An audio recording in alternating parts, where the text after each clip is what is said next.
ఉమ్మడి గోదావరి జిల్లాల పట్టభద్రుల ఎన్నికల కౌంటింగ్ 24 గంటలుగా కొనసాగుతూనే ఉంది. ఉదయం 9 గంటలకు 5వ రౌండ్ పూర్తయ్యేటప్పటికి 50,392 ఓట్లతో మెజారిటీతో ఉన్న కూటమి అభ్యర్థి పేరాబత్తుల రాజశేఖర్ తన ప్రత్యర్థి పీడీఎఫ్ అభ్యర్థి దిట్ల రాఘవులపైన ఆధిక్యతతో ఉన్నారు. Eluru CR Reddy engineering college counting కేంద్రం నుంచి మరింత సమాచారం మా ప్రతినిధి చైతన్య అందిస్తారు.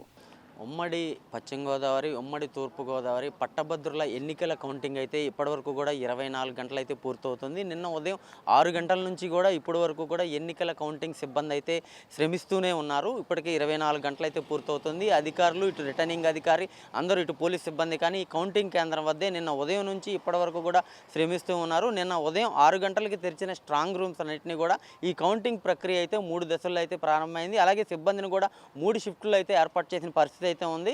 అలాగే ఇక్కడ నిన్న ఉదయం 6 గంటలకి స్ట్రాంగ్ రూమ్స్ తెరిచిన తర్వాత ఈ 3 షిఫ్టుల్లో 3 దశల్లో ఎలా అంటే బాక్సుల్ని ఉమ్మడి జిల్లా వ్యాప్తంగా కూడా 450 బాక్సులు అయితే ఉన్నాయి. ఈ 450 బాక్సులను కూడా ముందు తెచ్చి వరుస క్రమంలో పెట్టిన తర్వాత ఈ ఏదైతే బ్యాలెట్ ఓట్లు ఉన్నాయో బ్యాలెట్ ఓట్లని ఇటు 25 కానీ 50 కానీ రబ్బర్ బ్యాండ్ వేసి బండిల్స్గా బంచులుగా ఏర్పాటు చేసే పరిస్థితి ఉంది.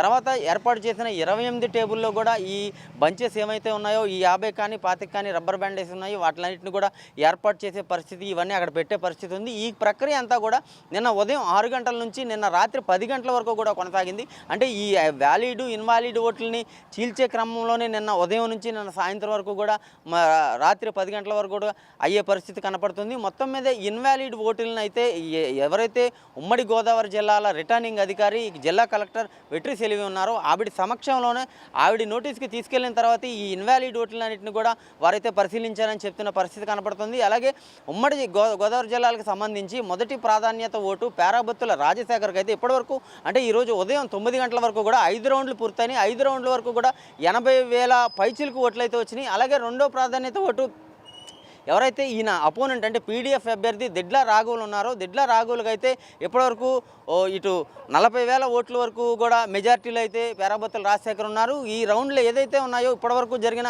4 రౌండ్లు అంటే నిన్న రాత్రి 10 గంటలకు మొదలైన ఈ ప్రక్రియ ఏదైతే ఉందో ఇప్పటివరకు కూడా 1,12,000 ఓట్లు అయితే ఇప్పటివరకు లెక్కించిన పరిస్థితి కనపడుతుంది. నిన్న ఇవన్నీ కూడా నిన్న రాత్రి 10 గంటల నుంచి 28 టేబుల్ మీద 1,12,000 వరకు ఓట్లు అయితే లెక్కించిన పరిస్థితి కనపడుతుంది. దాంట్లో అయితే 1,02,236 ఓట్లను అయితే పరిగణలోకి తీసుకున్నారు. దాంట్లో చల్లని ఓట్లు 9,764 ఓట్లను అయితే చల్లని ఓట్లుగా చేశారు. అయితే తెలుగుదేశానికి సంబంధించి ఇప్పటివరకు అంటే 4వ రౌండ్కి 64,405 ఓట్లు అయితే తెలుగుదేశం అభ్యర్థి ఎవరైతే పేరాబత్తుల రాజశేఖర్ ఉన్నారో ఆయనకు వచ్చిన పరిస్థితి ఉంది. అలాగే ఆయన అపోనెంట్ దిడ్ల పీడీఎఫ్ అభ్యర్థి దిడ్ల రాఘవులకైతే 23,252 ఓట్లు అయితే ఇప్పటివరకు వచ్చిన పరిస్థితి ఉంది.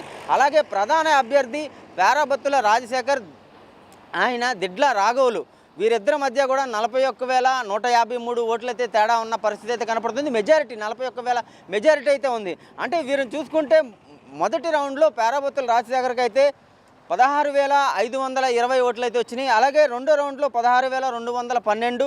ఇప్పుడు ప్రస్తుతం 5వ రౌండ్కి వచ్చేటప్పటికి కూడా 15,630 ఓట్లు అయితే వస్తున్న పరిస్థితి కనపడుతుంది. మొత్తం మీద ఆయనకైతే ఇప్పటివరకు కూడా 80,037 ఓట్లు అయితే ఇప్పటివరకు వచ్చిన పరిస్థితి కనపడుతుంది. అంటే ఈ ప్రక్రియ అంతా కూడా అంటే రౌండ్లు పెరిగే కొద్దిగా అంటే దిడ్ల రాఘవులకి ఎవరైతే పీడీఎఫ్ అభ్యర్థి ఉన్నారో ఫస్ట్ 5,000 నుంచి వచ్చేటప్పటికి కూడా 4వ రౌండ్కి వచ్చేటప్పటికి 6,500 ఓట్లు అయితే వచ్చినాయి. అంటే రౌండ్కి కూడా ఓట్లు అప్ అండ్ డౌన్స్ అవుతున్న పరిస్థితి కూడా కనపడుతుంది. అలాగే రౌండ్స్ అన్ని 28 టేబుల్ మీద కూడా 17 రౌండ్లు అయితే ఈ ఎన్నికల కౌంటింగ్ ప్రక్రియ అయితే కొనసాగనుంది. ప్రస్తుతం వరకు కూడా 5 రౌండ్లే పూర్తయిన పరిస్థితి ఉంది. మొత్తం ఇదంతా కూడా ప్రక్రియ అంతా పూర్తవడానికి సాయంత్రం కావచ్చని ఇక్కడ ఉన్న అధికారులతో చెప్పే పరిస్థితి అయితే కనపడుతుంది.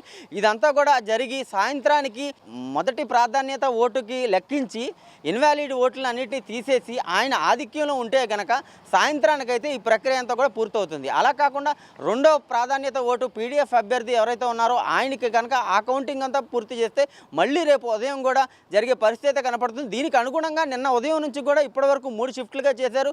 నిన్న ఉదయం నుంచి మధ్యాహ్నం వరకు, మధ్యాహ్నం నుంచి రాత్రి వరకు, మళ్ళీ తెల్లవారులు కూడా లెక్కింపు కౌంటింగ్ ప్రక్రియ అయితే కొనసాగిన పరిస్థితి కనపడుతుంది. దీనికి అనుగుణంగా రిటర్నింగ్ అధికారి కానివ్వండి, జిల్లా యంత్రాంగం కానీ, పోలీసు అధికారి కానీ మొత్తం అంతా కూడా దీని దగ్గర పటిష్టమైన బందోబస్తు ఏర్పాటు చేశారు. దీనికి కావాల్సిన ఏర్పాట్లు కనుక పూర్తి చేసిన పరిస్థితి అయితే కనపడుతుంది. కెమెరా పర్సన్ రమణతో చైతన్య, మెగా 9 టీవీ, ఉమ్మడి పశ్చిమ గోదావరి జిల్లా నుంచి.